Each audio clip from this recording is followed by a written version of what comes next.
Well, I think another great example is app games on your phone. I heard, and I don't remember where it's from, but someone had this great saying where it was like, if the app is free, if the game is free, you are the product. Because how they get that, yeah, is that because you are the information that they're getting. They're getting your information, they're getting your attention, they're giving you ads, and so if you don't pay for something, if it's free, then you are the product. And I was like, oh, I know, it was like the look on your face. It stopped me in my tracks. It's like, oh, so now every time I see one of those, I'm like, they're trying to get me. They're trying to make me buy something. Yeah. Welcome to Reframe and Reclaim.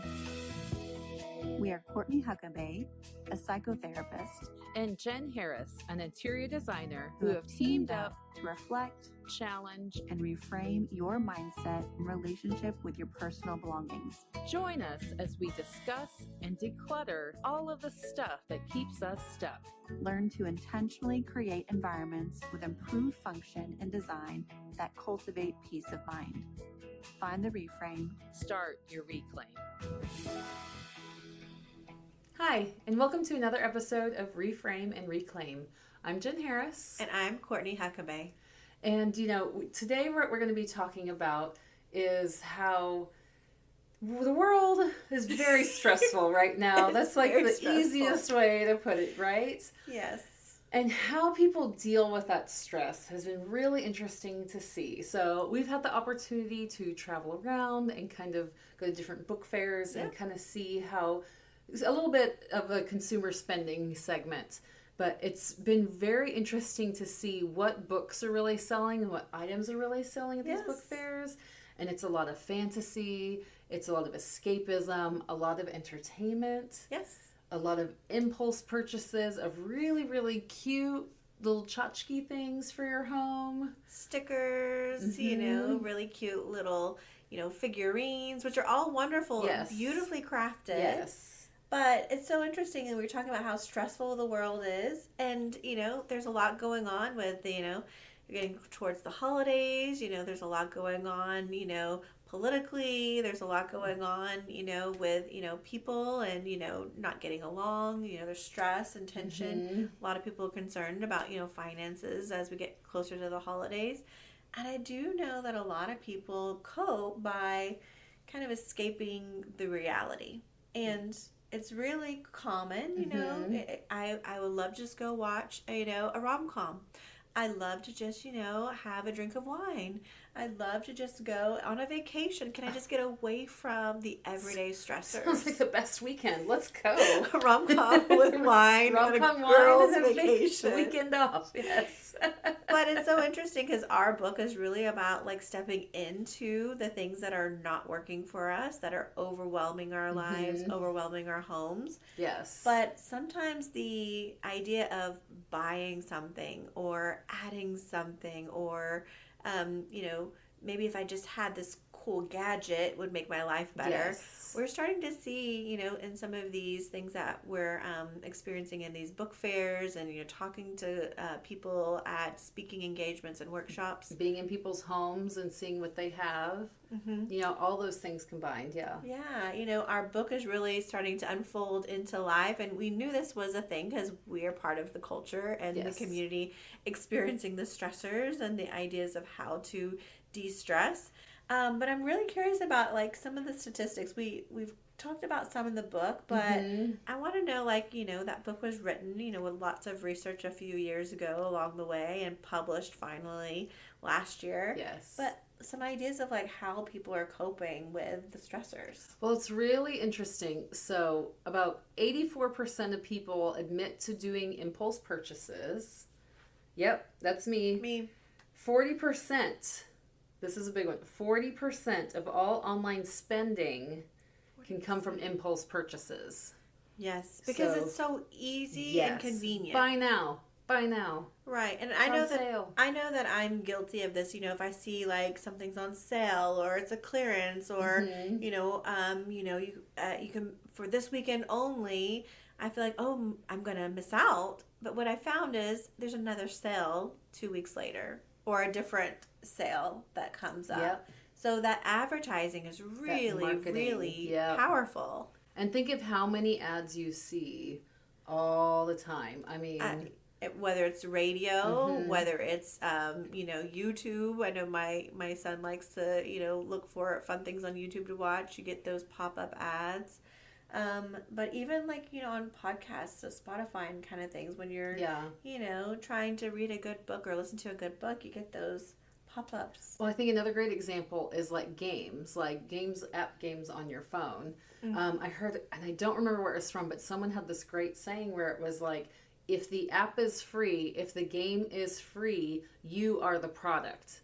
Because how they get that, is that because you are the information that they're getting. They're getting your information, they're getting your attention, they're giving you ads. And so if you don't pay for something, if it's free, then you are the product. And I was like, I know, it was like the look on your face. It stopped me in my tracks. It's like, oh, so now every time I see one of those, I'm like, they're trying to get me. They're trying to make me buy something. Yeah. So what's going through your head right now? Because you look like you had kind of an aha moment. Well, I don't play games on my phone, but social media. I'm a millennial. I like to be connected with people, and not everybody that I know and care about are right here in my community, so it's an easy way to stay connected. But there's a ton of advertisements that come through, and I'm like, how do they know that I'm wanting some beauty products? Or how did they know that that's the kind of thing that I'm looking for at the store?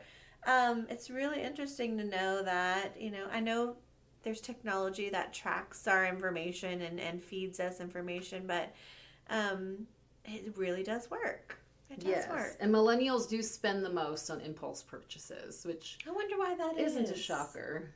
Well, you say it's not a shocker. I don't think it is. Tell me. I mean, I'm curious why more millennials than other generations are more impulse purchasers. Because I think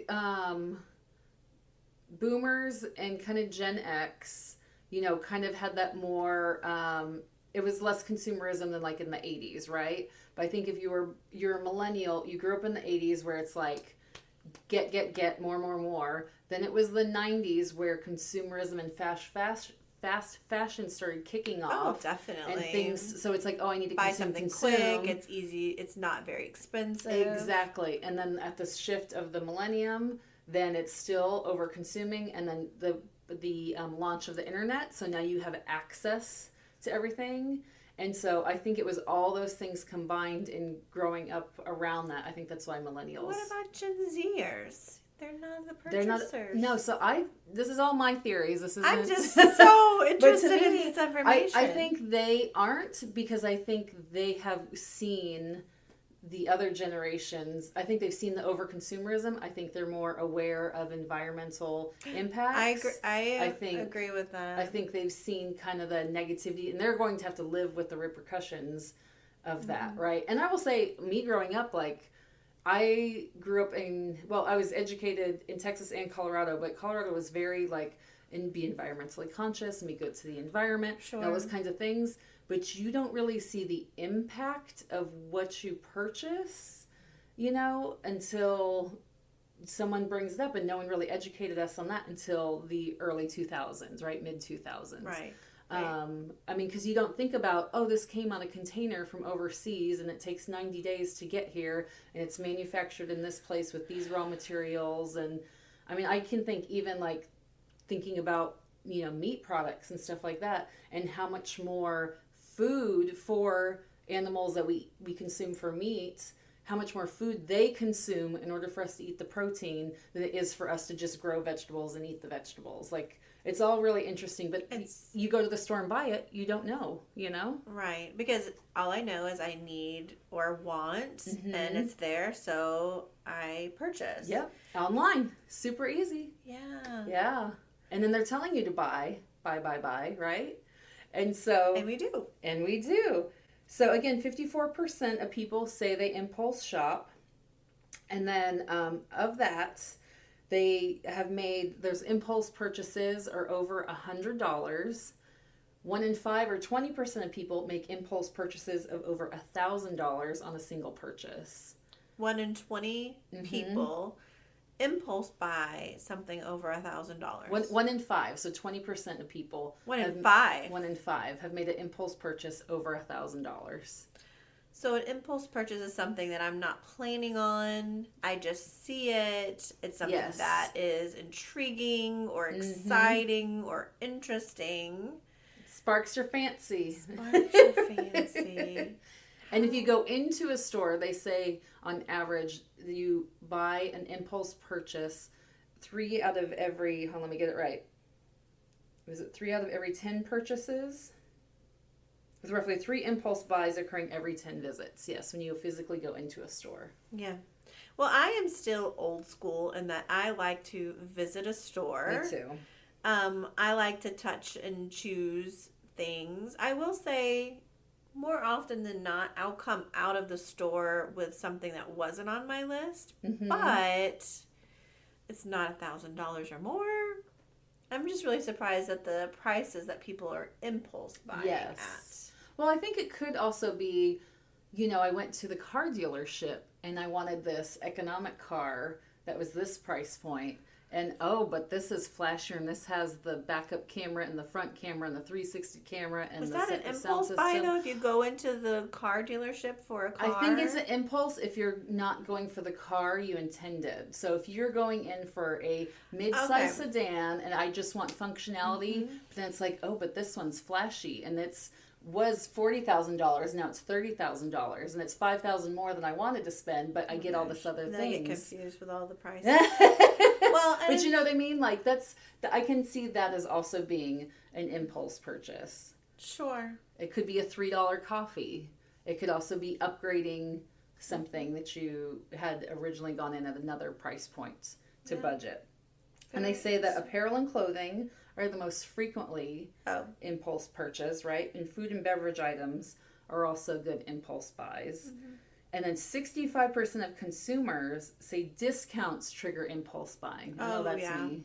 Get it on a sale. Yep, exactly. Yep. Like even right now, it's, it's October, but all the Christmas stuff is out. But if you buy it early, it's 50% off. So it's like, well, do I go ahead and buy it now so that way I can spread out my budget? They're trying to get you. All the marketing.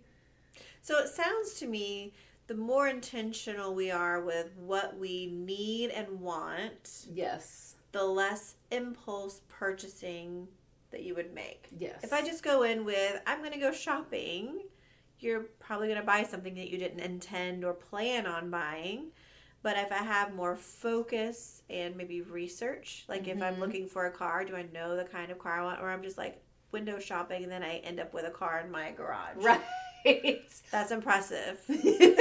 That's a good salesman, right? Right. But I think going back to your question though about why millennials too tend to impulse shop a lot, I think it also goes back to a lot of us were hanging out the malls. Like that's where we hung out with our friends. The malls are not cool and anymore. You go, I know they don't exist, but it's like you would go with your $20 or whatever, and it's like, what can I spend for $20? And go to Claire's, get your 10 items for $5. You know, I loved a good Claire's sale.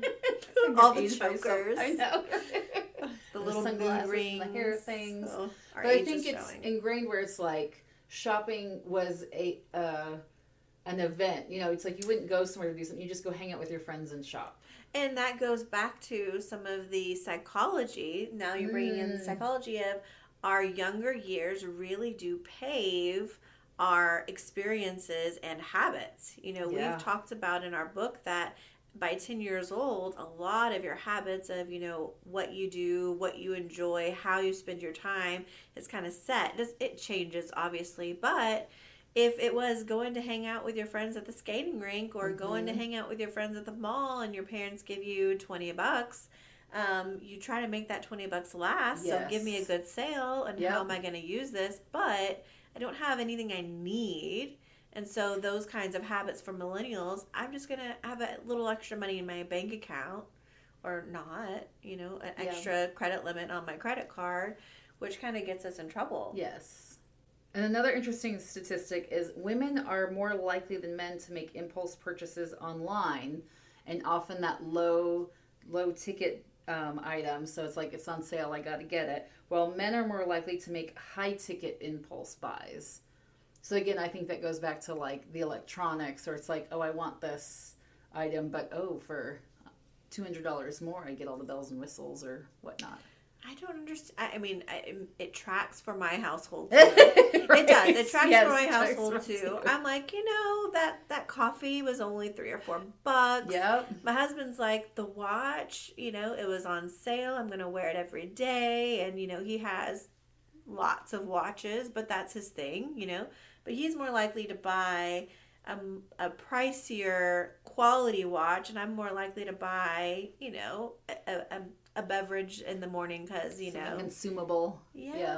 something that's quick. But those $3-4 coffees add up at the end of the month if you're intentional about how you're spending money. Yes. And so I think it just all comes down to really reflecting on ourselves and what is it we really want. Do you really want this $4 coffee, $5 coffee every morning? Does that make you feel like you can start your day and give you a better day? Or at the end of the week, would you rather have an extra $25 in your bank account to save up for a trip? That's $100 a month right there. Yeah. You're spending $5 on a coffee 5 days a week. Right. So, and that used to be me. I will say I used to be I've got to get out of the house. I need some caffeine kick. I'm a new mom. Now I think there is a little bit more of that plan ahead, brew the coffee at home, drink coffee on the way to work, because there are other expenses that are more important to me than that coffee on the way to work. Now, I do sometimes buy coffee still, but a lot less frequently than I used to. And like with impulse, like with clothing purchases, I think for a lot of us, I'm just speaking for myself, my closet used to be so full, I wouldn't even know what I necessarily had. So I couldn't see it. And then I would say, well, I don't have anything to wear. So I'm like, oh, I could wear this to some event, or I could wear this to work, even though I have 2 other things that are very, very similar. Yeah. That I could easily just wear those other 2 items. So it's really knowing what you have, being aware of what it is, and understanding what you're going to wear. Because I've also purchased things, I'm like, this is so cute, I love this, and it doesn't go with anything else in my closet, and I'm like, I'm going to wear this for some event, and it just sits there for years. Right? Well, that goes back to like this idea of like sometimes stress and overwhelm can add to the purchase power. I'm stressed, this helps me feel better. Yes. I have an extra gadget or another thing that creates some happiness or joy. But if I'm aware of, am I really using it for joy? Is that really giving me joy? Or am I just looking for the next thing and the next thing?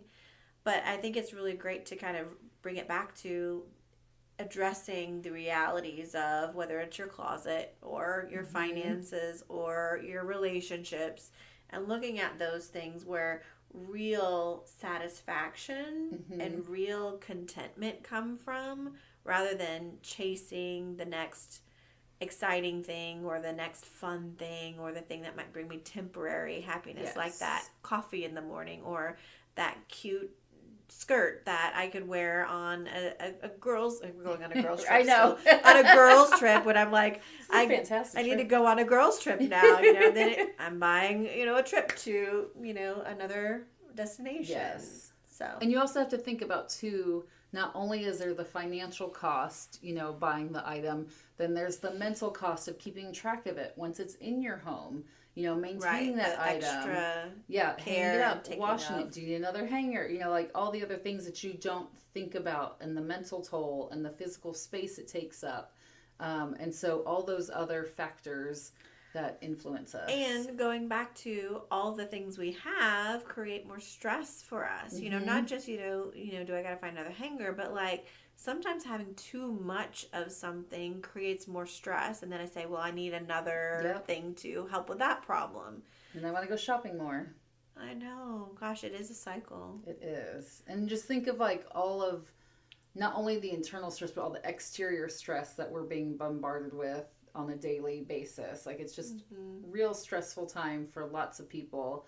And so how do we cope?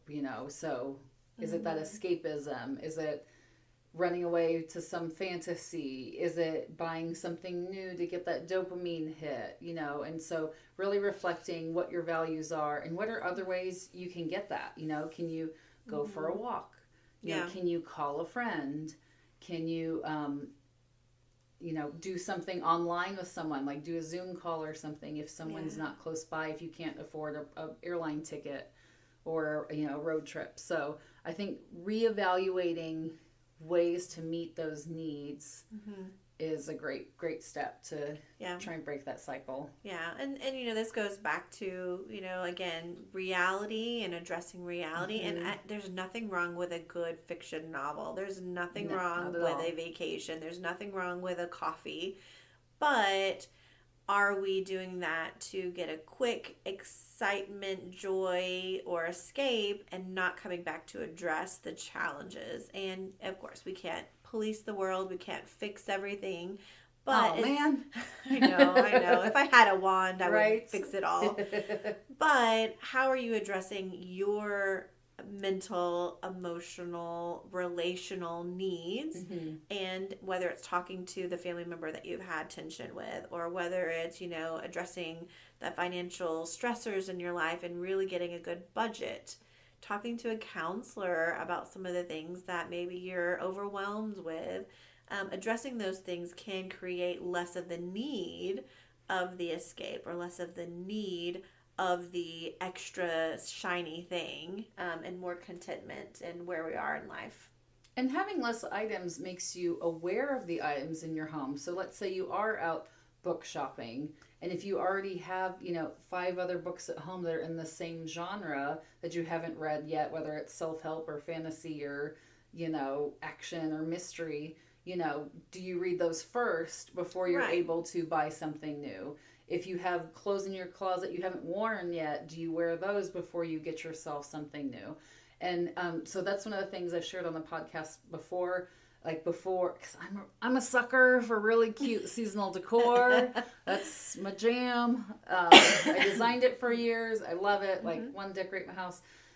So I take inventory at the beginning of the season, so that way I know what I have. So if I'm in the store, because if I haven't looked at it in a year, I'm not going to know, right? Yeah. But if I go in the store and I'm like, oh, you know what? I have a cute sign already with this cute pun joke, for the holidays. Everyone needs a cute pun everybody joke needs for the it, holidays. right? But then I know I already have it, and then I have to ask myself, am I willing to purchase this one to replace this item I already have and know I like? Or, am I good with what I have and would I rather save my money for something else? Yeah, that comes to the self-awareness. So aware of myself, aware of what I have already, but also the self-accountability. Yes. So am I reading that book before I buy a new book? Am I, enjoying this outfit before I, buy a new outfit? I haven't taken the tags off yet. Maybe I need to use this outfit and wear it before I decide I need another 3 or 4 outfits. I'm also really guilty of going to the store and buying a lot of food, and then it's like, oh, I'm going to go out to eat, and not being aware of, you have 3 meals at home that need to be cooked and eaten. Do that first before you go out. Yeah. And again, there's always balance there, Yes. being flexible and being, kind of gentle, compassionate with yourself. But if this topic is kind of, striking a chord with you, how can I just kind of address this for myself? And that's just like sitting down, maybe doing some journaling, asking someone who knows you well some questions. Or maybe it's just, looking through what I have at home, my bookshelf or my closet or my refrigerator or pantry. Right. I am, notorious for buying food and not getting around to eating it or preparing it, like you said. So I have to be really careful because I'm like, that looks delicious and I'd love to make that. And then one day I'm like, I'm too tired to cook. Yes. Or that doesn't sound good today. And it'd be a lot easier just to go grab food at the restaurant down the street. Right. But that's where food impulse purchases, because I'm like, oh, I want to make this and I want to make that. And the reality is no, I am going to eat out a couple times a week. So don't overbuy at the beginning, because I'm aware and know myself and what I'm going to do when I'm too tired to cook or don't want to go digging in the fridge. So awareness is key. Awareness and accountability. And if you need an accountability person, for me, it's my husband when it comes to food. Oh, we have this food we need to cook, I need to cook it, or I'm not going to buy this because we already have other food we need to prepare. Or having someone, we have a rule in our home, if it's over this amount of money, we're going to talk to each other before we buy it.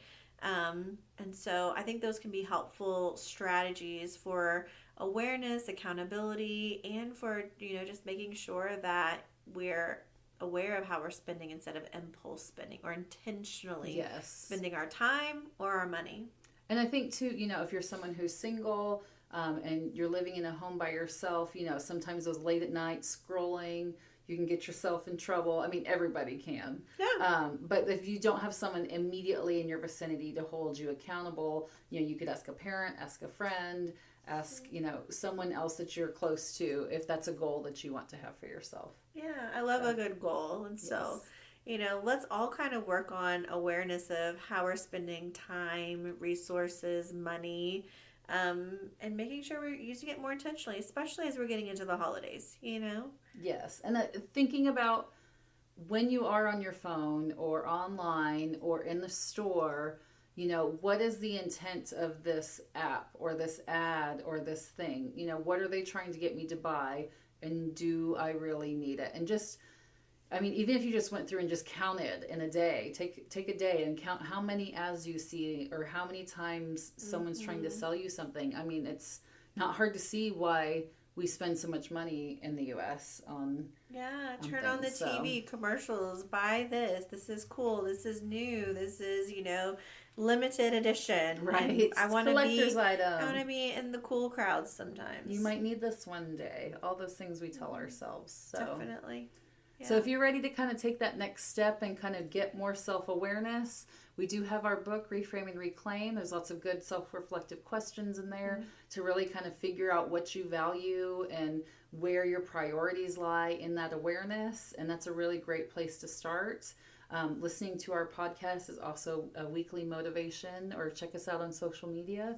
And let us know if there's a time that you impulse purchase something and it just sat in your closet or sat in your home and you never used it and you're like, oh, wish I would have saved that money. Or, tell us a time that you fought the urge and what did you ask yourself, or what steps did you take in order to keep yourself, on track for your goals. So let us know in the comments below, and we'll see you next week. Bye.